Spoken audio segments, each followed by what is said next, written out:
escapes the eagle eye of Senator Eric Abetz. Now, come on, I've told you before that Eric Abetz looks nothing like Colonel Pent from Hogan's Heroes. Thank you. Thank you very much. Nothing ever escapes the eagle eye of Senator Eric Abetz. Have a look at this. Next issue I seek to clarify, you did find that no ineligible project or application was funded. No, Senator, that's not what we found.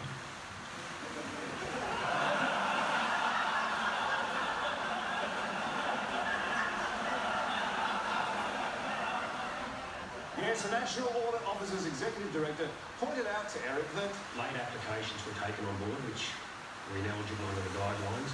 And also that 8 projects had been completed before the funding agreement had been signed, which meant they were also ineligible, and also that there were 270 or so projects where the project had started before the funding agreement was in place, which also renders them ineligible.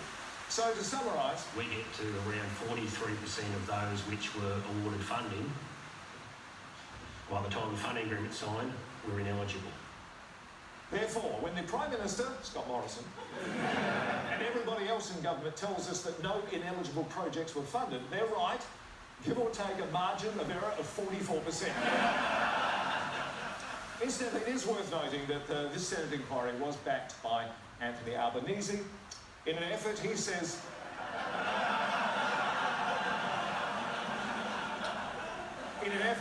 to restore the confidence in the government of clubs like the Kyneton Soccer Club, who wanted to resurface their pitch, and indeed all those who wanted to improve their community sporting facilities and submitted applications for grants. Thinking that there was a level playing field.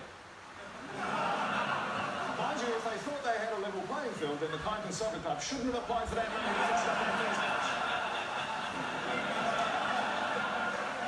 But Prime Minister Morrison has made an important... And that's just bamboozling, isn't it?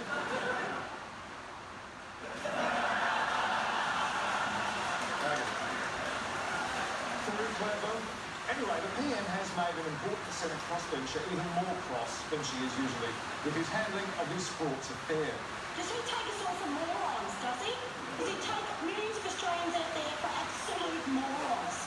Well, the Prime Minister's life coach and travel agent joins us now. Leo Hatcham, does Mr Morrison take us all for absolute morons? No, he fully appreciates that there are degrees of moronicity, and no two morons are exactly as moronic as each other. And what we have here, just on the Collinsville coal-fired power plant, if the feasibility study recommends the plant go ahead, what action will the government take? We take the action that we take. And what will that be? But what it won't be is the action that we don't take. And what action won't you take? Well, what that won't be is the action we take. And when do you expect the study to be completed? It will be completed when it's finished. When do you expect to see it? When they give it to us. When do you expect them to give it to you? Just before we have it. And when will you have it? Just after they've given it to us. When will they give it to you? When it's ready. When will it be ready? When it's completed. When will you answer a question directly? I'll never answer a question directly. Oh, fuck. Political planning of destabilising subterfuge or the formation of a rebel group.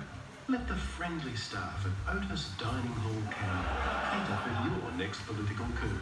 Otis, where the knives are always out.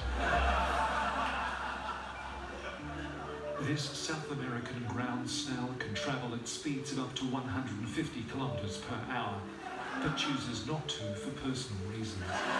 Like many snails, it has both male and female reproductive organs, doubling its chances of scoring when it goes out to clubs, or even if it stays home by itself. Sean McAuliffe's polyamorous self-pleasuring gastropubs by Olivia on ABC and iView.